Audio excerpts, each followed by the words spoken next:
more accurate than Dara.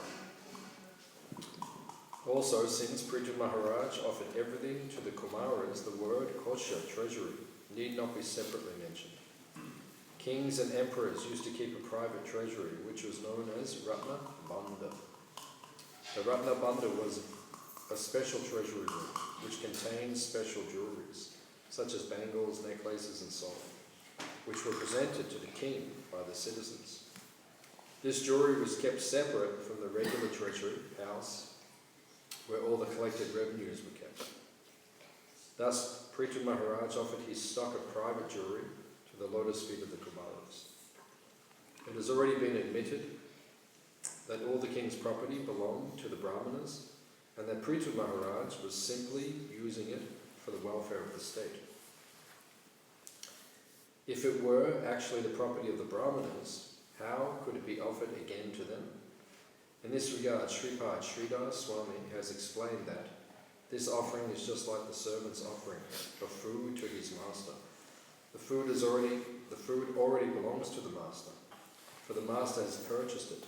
But the servant, by preparing food, makes it acceptable to the master and thus offers it to him. In this way, everything belonging to Prithu Maharaj was offered to the Kumaras.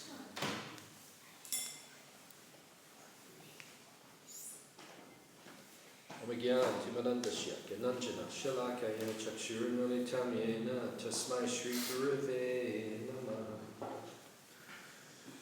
Shri Chaitanya Manobishtam Stapitam Yena Bhutale Swayam Rupakadamayam Dadati Swapatantikam Vancha Kalpatarubhyascha Kripa Sindhu Vyevacha Patitanam Pavanebhyo Vaishnavebhyo Namo Namaha Jai Shri Krishna Chaitanya Prabhu Nityananda Shri Advaita Gadadhara Shivasari Gaura Bhakta Vrinda Hare Krishna Krishna Krishna Hare Hare Hare Rama Rama Rama Hare Hare.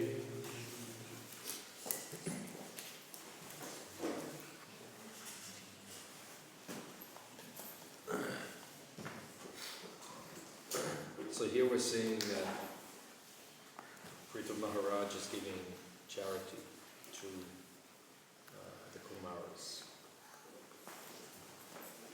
There's Kshatriya Dharma. Kshatris have to give charity.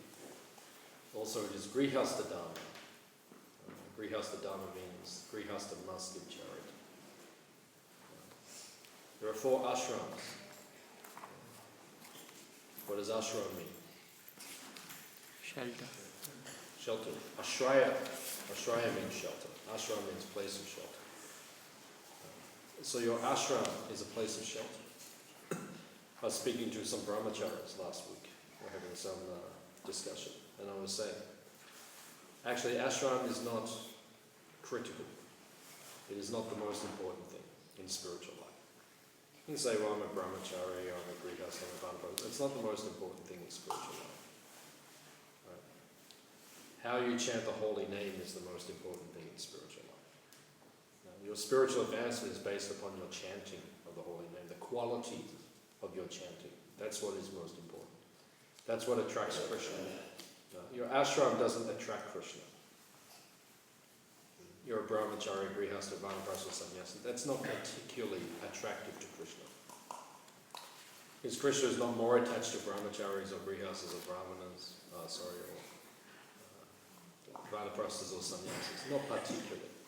Of course, if someone's a sannyasi, he will be dear to Krishna, because he's renouncing everything. That's true.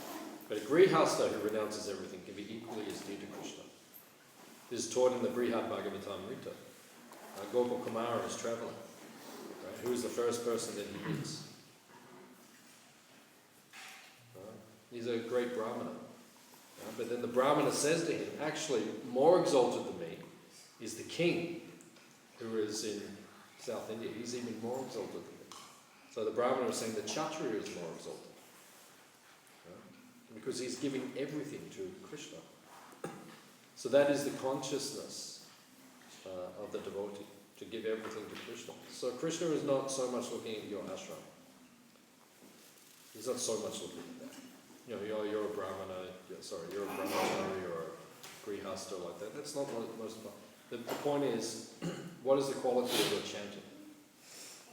Because the quality of your chanting will equate to the level of your bhakti or devotion in your service. Right? You will put effort into your service according to the quality of your chanting. Okay. What is Krishna looking for in your service? Love. Very good, love. Are you giving love to Krishna in your service? Sometimes. Sometimes. What about the rest of the time? What are you giving the rest of the time? Yeah, I do. Huh? Yes, I do. Yes, you do. So what is Krishna looking for in our service? What's he looking for? Love, that's true. But what's he looking for? Absorption. Or absorption. Absorption, very good. Yeah. And how is that displayed? Intention, yeah. How's your intention displayed? Surrender, very good. How's your surrender displayed? Attention to details. Very good. Very good. It is attention to detail. Right? The attention to detail that you have in your service, that is a display of your bhakti or your devotion. Right? So as we're explaining, your spiritual advancement is based upon the quality of your chanting. Right? What is the quality of your chanting? All of us are chanting Hare Krishna. All of us are chanting the holy name. What is the quality of your chanting? Right? How much sambandha or relationship is established in your chanting? How close are you to Krishna while chanting? That's the measure of your bhakti. How close you are to Krishna. Then, according to the quality of your chanting, that will be displayed in your service attitude. Prabhupada writes this. He says, spiritual advancement is based upon the service attitude of the devotee. Right? So what is your service attitude? Right? That will manifest according to your the quality of your chanting. Right? How good is your service attitude? And then your service attitude, how do we know who's got a good service attitude? It comes down to attention to detail in service. Right? You have to show, is there attention to detail in service? Are you attentive, right, into all the details in your service? Because that's what Krishna is looking at. Right? This devotee is going out of their way to serve me. Anyone can serve. We can all do the service. We can all do the same services, basically. Some of us are specialised, some of us are better, some of us can't do certain things, but most of us can do the same thing. All of us can sweep the floor in the temple. But Krishna is looking at the attention to the detail. Are you doing it quickly? Are you doing it properly? Right? Are you making sure everywhere, everything, all the petals are picked up? Sometimes you come and see a few petals here and there. Is that good? No, that's not attention to detail. Krishna sees all of these things. Right? So this is how the bhakti manifests. This is what is important in devotional service. Ashram is secondary. Right? When Rupa Goswami lists the 64 angas of bhakti, right? Vana and ashram are not mentioned within the 64 items of bhakti. They are not items of devotional service. Rupa Goswami explains this at the end of chapter 5. I think it is. 4 or 5. In the Nectar of Devotion. Right? He says Vana and ashram are not items of devotional service. They are secondary. Right? They are gona. Right? They are secondary in devotion. They support devotional service, but they are not devotional service in and of themselves. So that's not what Krishna is looking for. Krishna is not looking for which ashram you are in, particularly. That's not the most important thing. The most important thing is your service attitude. So then, because we're in the material world, we have a material body. And because you have a material body and a material mind, you have to be situated properly according to Vana and Ashram.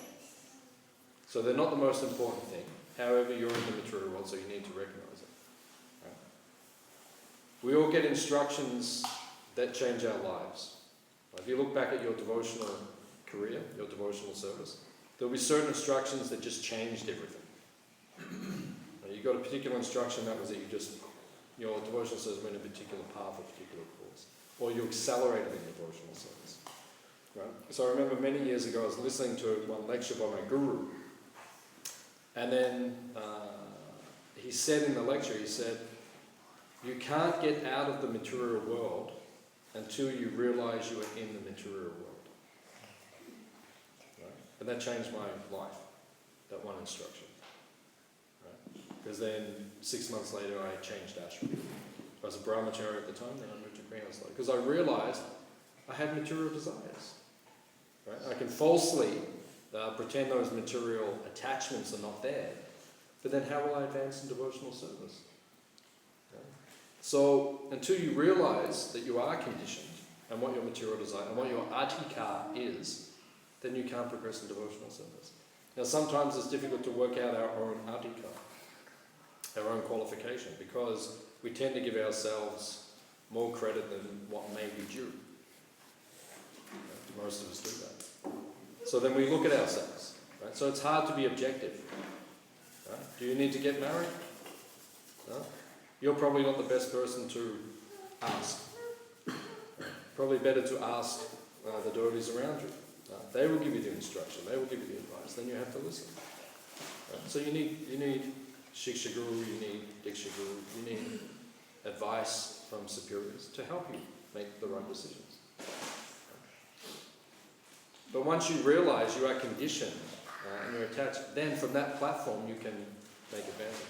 Prabhupada gives famous and long descriptions of this in the pastime in the 8th canto of Gajendra, that pastime. Now Prabhupada speaks all about this.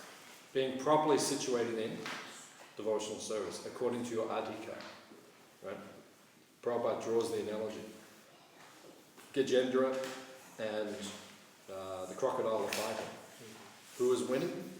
It just depends on the environment they're situated in. Crocodile wins in the water, Gajendra wins on the land. Right? A crocodile can't take down an elephant on the land, but in the water he can. And then Prabhupada draws the analogy. Right? If you're in Grihastha Ashram, right, for some devotees, they'll be strong. And for some devotees, in Brahmachari Ashram or Vanaprastha Sannyasa Ashram, they'll be strong. So you have to fight. Because the material world is not easy. Does anyone know what I'm talking about here tonight? It's not an easy place. It's not easy to remain enthused in bhakti or devotional service. Kali Yuga is strong. Kali Yuga is distracting. You have to be serious to make advancement in Krishna consciousness. You have to be serious. You have to be locked in. You have to be focused. You can only be locked in and focused if you're in a strong position. So you have to be in the right ashram. That needs to be worked out. Right? When you're in the right, you will power in devotional service. If you're serious, then you will make advancement. So you have to be properly situated. Right? So we have to work out what is the best situation for us. And then once you do work out which situation with the help and guidance of your superiors, right, then you can make rapid advancement in devotional service. Now each ashram has a particular religious principle which governs the ashram. Right? Brahmachari has a particular religious principle, Grihastha does, Vanaprastha does, and Sannyasa does. So we'll start with the Brahmacharis because they're first. What is the religious principle for the Brahmachari?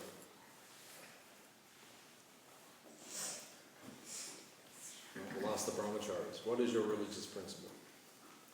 Swadhyaya, spiritual studies. Yeah. Technically it's called Vijja. But Swadhyaya means the same thing. Yeah. It means study. Why are you a Brahmachari or a Brahmacharini? Because it gives you time to study. Right? And if you think it doesn't, then just change ashram and you'll see what we're talking about. It's competitive. Being a grihasta is competitive. You've got wife who is competing for your time. You've got husband who is competing for your time. You've got children who are competing for your time. You've got financial responsibilities who are competing for your time. Like so many things. So that's why Brahmachari, and Prabhupada actually says Brahmacharini, life is the best. There's nothing else to do. Prabhupada says Brahmachari has 3 bags.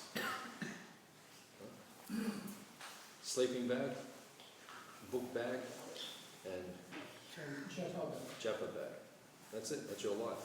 Either you're chanting, you're distributing books or preaching, or you're taking rest. That's all there is. Right? That is Brahmachari life. That's why it's the best. Just fully focused on Krishna, nothing else. That's the best. Right? So the religious principle is vijja.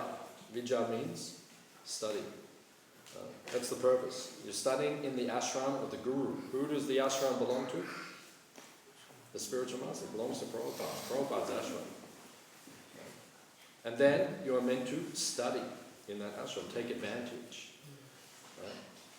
That's why in Brahmachari Ashram you don't associate with the opposite sex. Right? Except for necessity or service. You don't associate with the opposite sex, because then that frees you up and you have time. And if you're an actual Brahmachari and you're not meditating on the opposite sex, then your consciousness will be clear, and then you can focus, and you can study, and you can make lots of advancement in Krishna consciousness. That's the purpose of the ashram. Meant to study. And collect alms for the spiritual master. As described in the 7th canto. It says the duties of the Brahmachari, meant to collect alms for the spiritual master. You go out, you collect, you bring it back, you offer it to the spiritual master. And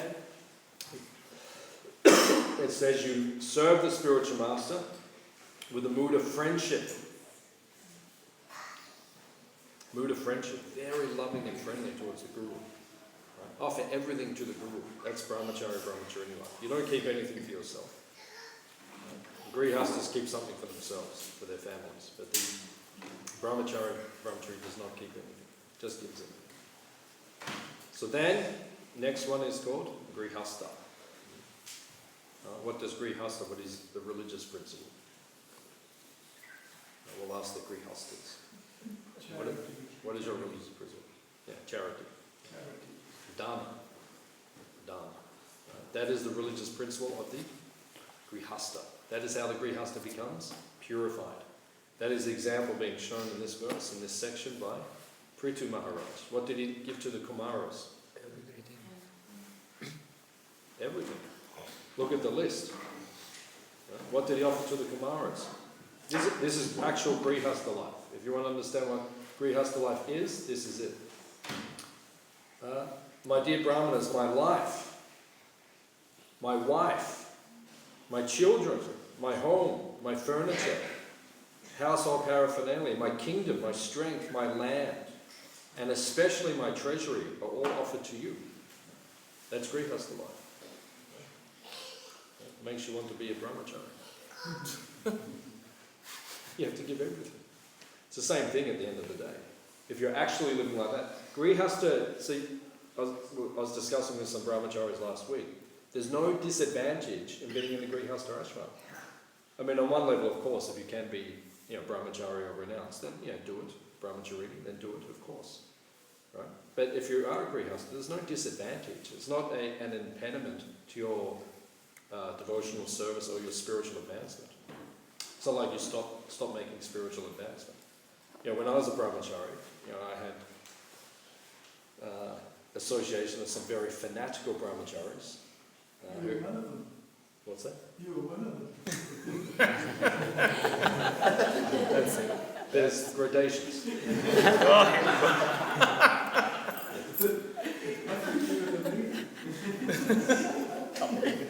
There's one guy who lives in Mayapur now who I think was a little more fanatical than me.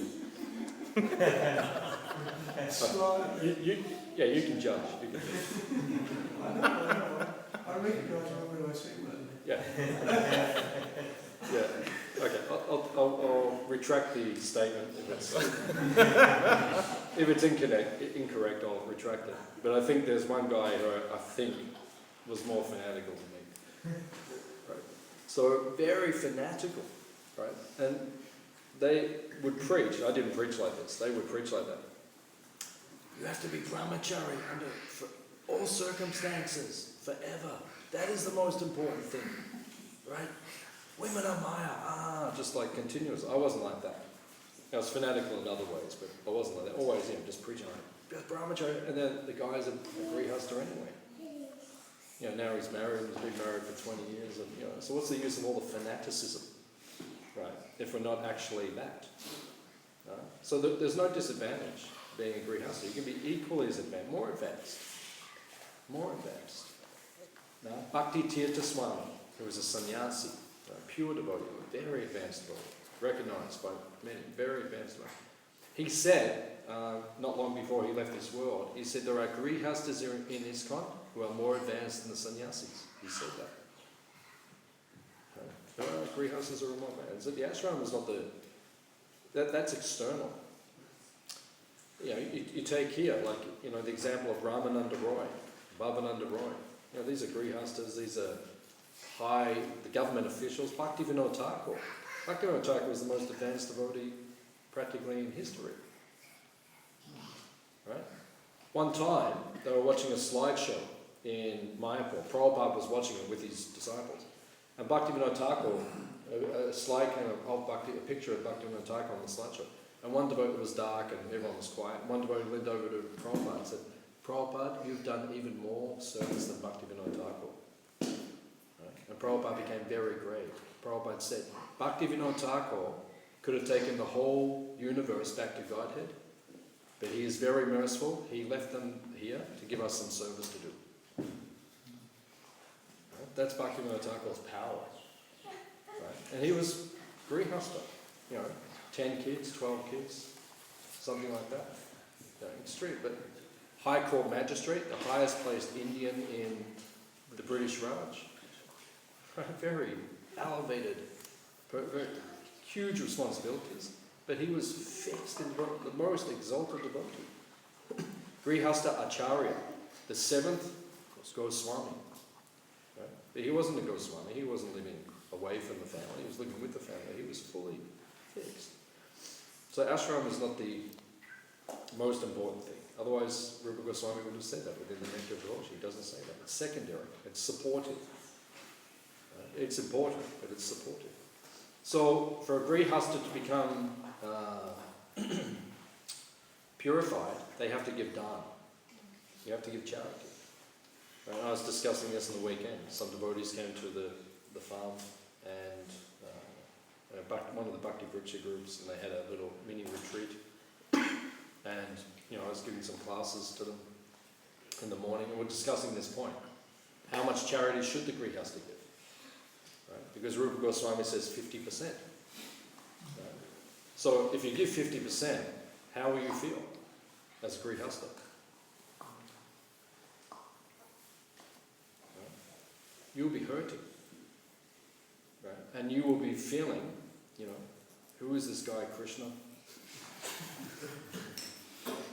Taking 50% of God. You'll be, I guarantee, if you're giving 50%, you'll be thinking of Krishna every second of the day.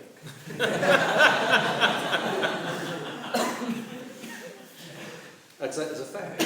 That's why Rupa Goswami says 50%. Right? So then, 50% you can't give, because this day, you give 50%, you won't be able to pay for all of your kids' expenses. Just like my daughter, right? I have to, she got braces last month or something. $8,000. $8,000, right? And then her school trip, like her school camp, they're going to Indonesia. When I was a kid, we would just go to Phillip Island.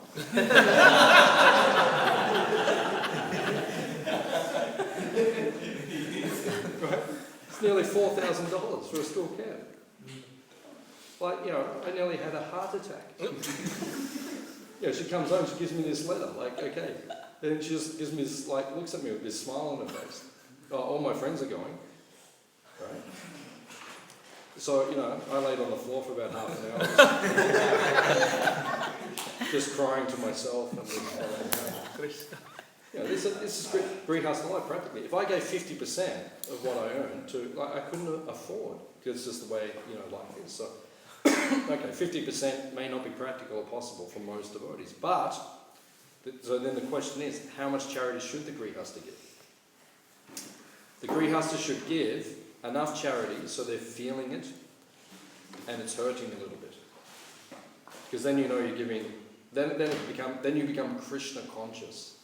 Okay, so say I was saying this to the devotees on the weekend. If you earn, hypothetically, $1,000 a week, right? And then I said to the devotees, if you gave $10 a week to the temple, how would you feel? You wouldn't notice it, right? If you gave $100, how would you feel? Right? Some devotees began to say, okay. If I said, if you gave $200 a week, how would you feel? And then devotees, okay, I'm feeling that. So that means that's around about what you should be giving. Because you should be feeling this. That's how you become purified in the Grihastha Ashram. Because you'll be thinking of Krishna, I guarantee. You'll be at work, you'll be thinking of Krishna, because you'll be thinking, I'm giving part of this to Krishna, and it's hurting me. Right? So therefore, you'll become Krishna conscious. Krishna will bless you. That is the way the grihasthas become purified. The other way the grihasthas become purified is by deity worship. Because grihasthas are attached to material form. Right? And how do you change your attachment from material form to spiritual form? You worship the deity. Right? All the ashrams should worship the deity, but particularly grihasthas. It is meant for them. And you should support the deity, so you should give a donation, dana, to the deity.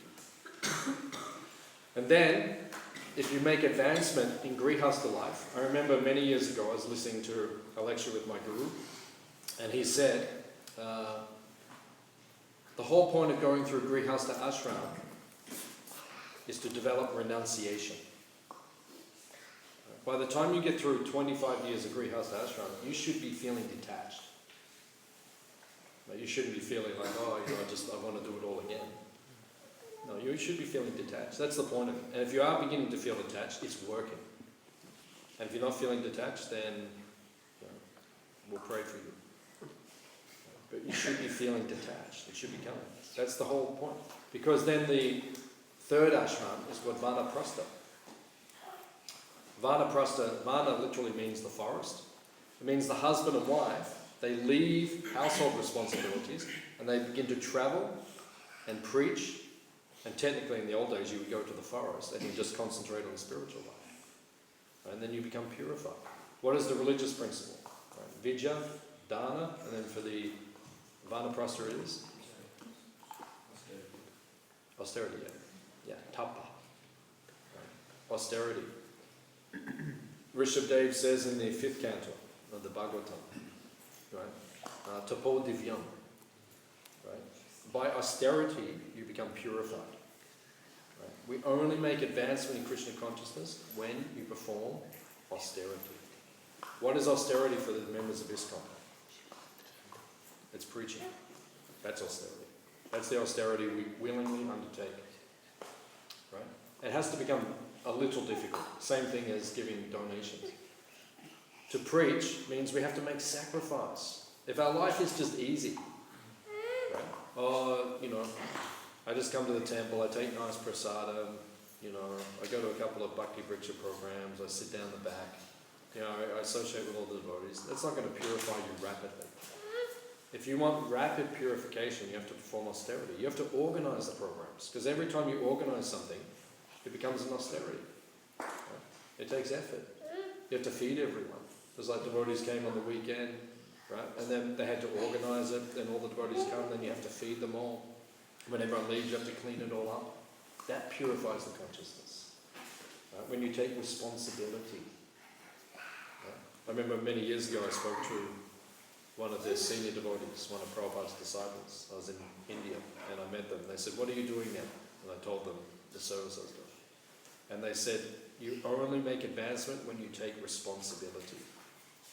The more responsibility you take for spreading this movement, right? Looking after this movement, serving ISKCON, the more you become purified, the more you advance in Krishna consciousness. Don't expect an easy life. You know, the day I walked into this temple, I was looking for peace because I was suffering. So I was looking for peace, and then I saw the Brahmacharis, and they were so peaceful there. I thought that's what I want. And then I joined, and my life hasn't been peaceful since. Because they said, okay, now go down the crossways. Right? That was my first service, crossways. My first service was weeding the garden. First, I thought I was just going to sit around and meditate all day or something. I said, go and weed the garden. Okay, so I did that. They said, okay, now crossways. So I went to crossways, 2 months. And then someone said to me, if you really want to make advancement, you need to go on Sankirtan, book distribution, like that.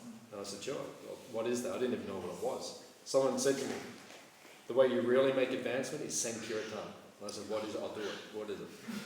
I said, well, I didn't even know what it was. Right? Go out, collect for the temple. You know, so that's what I did for many years. Right? Because it purifies the consciousness. You're taking responsibility for spreading the movement. That's how you make advancement. Right? If you want an easy life, that's okay, you can do that, but you won't make much advancement. You'll be one of the ones who keep coming back. Right? But if you purify yourself and take responsibility, you'll go back to Krishna in this lifetime. That's possible. Right? So, Vijja, Dana, Tapa, and then final ashram is sannyas. Sannyas is an ashram that most of us will not formally enter into. Right? Most of us, well, maybe there might be a few people in this room who might enter into that ashram. Right? But most of us not formally. But in consciousness, everyone has to become a sannyasi. Right? Tridandi. Right? The words, the thoughts, and the deeds fully engaged in Krishna's service, all of us have to do that. Especially at the end of our life. Everything just has to be fully for Krishna. Right? So formally we may not do it, but internally we all have to do it. That's Krishna's instruction in the Gita. Right? So what is the religious principle for the sannyasi? What's the Sanskrit? What's the word? Right? Vijja, Dana, Tapa, and then Satya. Satya. Param Satya, Dhimihi. Satya. The sannyasi only preaches the truth. Right? I heard one sannyasi say a number of years ago, the sannyasi's words are like fire. They will burn your material attachments, your false ego. They only speak the truth. They don't speak what you want to hear. Sadhu means one who cuts. They speak what you need. You know, that's why I miss my guru's association. Because he would always just say what needs to be said. But he would never not say it. Right? That's why he was my dearest, friend, or my dearest master, because he would always say whatever you need to hear. He would just say it. He wouldn't say what you want to hear. And I keep looking in the world. Oh, where is someone like that? Where is someone like that? He would just say what you need to hear. Because not everyone does that. That's your best friend. Your best friend is the person who will just tell you what you need to hear, not what you want to hear. Sadhu means one who cuts. So it's Satya. Satya means the truth. Sannyas is, if any of us take sannyas, or if we don't take sannyas, we can be sannyasis in consciousness. It means you just preach the absolute truth. That's all sannyas is for. Liberate the conditioned souls. That's why the sannyasi is the guru of all of the other varnas and ashrams. Right? We offer respect. That's why we call them Maharaj. Maharaj means king, great king. Right? Because we don't have great kings walking around anymore. So the sannyasis take that role. They are our guides, they are our leaders. Right? So we bow to them. Why do we bow to them? Prabhupada said, we bow down because they have conquered sex desire. And we have not. Therefore, you humbly have to bow down. Put your head at their feet. Or you can put your head on their feet if you can. Not always easy. But if you can. I used to put my head on my guru's feet. He would let me. And there's other senior devotees, sometimes there's others who don't. But, and an important Vaishnava etiquette point, women cannot touch the feet of men. Understand this point, because, you know, so women, they keep touching the feet of the sannyasis because they see the men do it. It's not appropriate. You cannot do it. Right?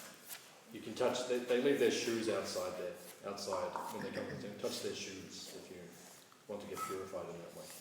Otherwise, the Vedic culture is your husband will touch the feet, and then you will touch your husband's feet. I tell my wife that, but she just gives me she's not so enthusiastic for that. She said, I'll just touch my guru's shoes. So that's the way to become purified. So satya means the absolute truth. That's what sannyasa is for. All of us have to become sannyasis. Externally, we may not take sannyas, externally, but internally, yes, we all have to become sannyas. So here in this verse, this section, we're hearing about how a grihastha becomes purified by dana. You have to give your life, your wife, your children, your home, your furniture, your household paraphernalia, your kingdom, your strength, your land, and especially your treasury. That's grihastha life. ISKCON's good, huh?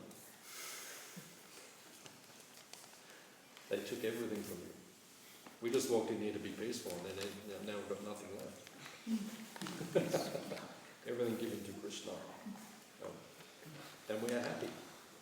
The devotee becomes happy, right? In the beginning, it might be like drinking hot sugarcane juice. It's burning your lips, but you can't stop drinking it. Basically, that's ISKCON. Tomorrow Krishna Maharaj said that about Prabhupada. He said that's what it was like being with Prabhupada. It was burning your lips, but you could be with him. Just wanted to be around him all the time. It was just burning you all the time because Prabhupada was so intense and demanding. Yeah, that story I've told a few times. Tomorrow Krishna Maharaj was asleep on the ground. You know that hut in Mayapur? You go to Mayapur, there's the hut near the front gate. That's where Prabhupada lived before everything else was there. So half the hut was for the disciples, the other half was for Prabhupada. So everyone went to take rest, 9 o'clock, 10 o'clock, whatever. Prabhupada gets up at 12 o'clock, starts translating, everyone else is asleep. Tomorrow Krishna Maharaj was sleeping on the balcony outside because it was hot. There's no facility there back then. Right? There's nothing there, it's just a hut. Right? So tomorrow Krishna Maharaj is there, sleeping outside on the balcony, and then someone is kicking him. So he wakes up in the dark and he looks up and it's Prabhupada. Right? Prabhupada said, "You are snoring." Tomorrow Krishna Maharaj said, "I was not snoring." Prabhupada said, "Yes, you were snoring. Go and sleep somewhere else." Right? So tomorrow Krishna Maharaj gets up, walks off into the dark, into the fields, and there was 3 choices. There was a pile of sand, a pile of rocks, and some steel, because they were building their lotus building. So he looked at the 3, chose the sand, laid on the sand, took rest, got up the next morning and came and did his service. Prabhupada didn't even ask, "God, did you have a good night's sleep? Where were you?" Prabhupada just kicked him and said, "Come on, I'm trying to translate here, stop snoring." Right?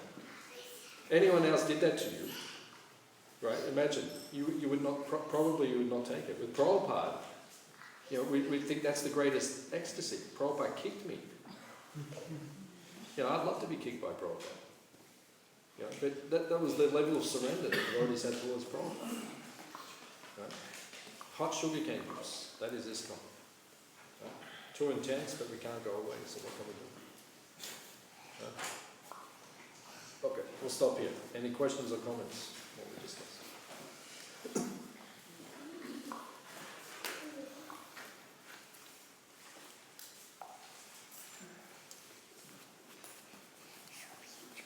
Any other questions? Thank you. Okay, go. So we have to every sentence is just a comment. Thank you. Okay. Well, actually, yeah, it's something. You mentioned that the desire and the right service capital is needed, but you mentioned that the desire is for serving Krishna and the right service is needed for advancement. So desires are okay, but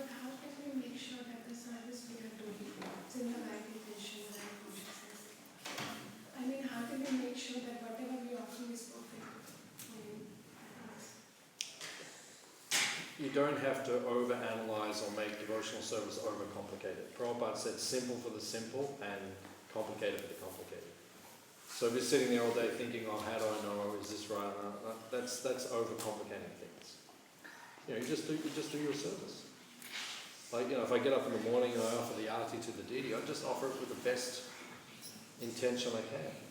Right? I'm meditating on the deities. Right? I'm offering these articles for their pleasure. That's just bhakti. Bhakti is simple. Right? You don't have to overcomplicate.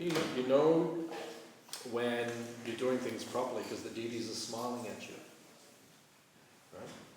Prabhupada says, this is the barometer of bhakti. When the deities are smiling. The deities are happy, you know you're doing it properly. You don't have to overanalyze it. Right? And then Krishna will reveal in your heart. Tesham satata yuktanam. Right? In your heart he'll make you understand what it is what is defective.